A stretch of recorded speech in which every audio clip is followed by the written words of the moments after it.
stripping concrete is the first coat of stripper. It needs to be all done again if the customer wants it done. And then a neutralizer, and then a sealer, and then do the crack.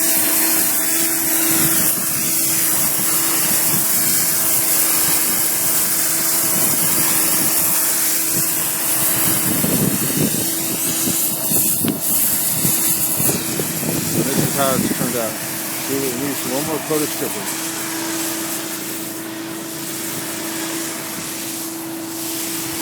And as it goes and it dries,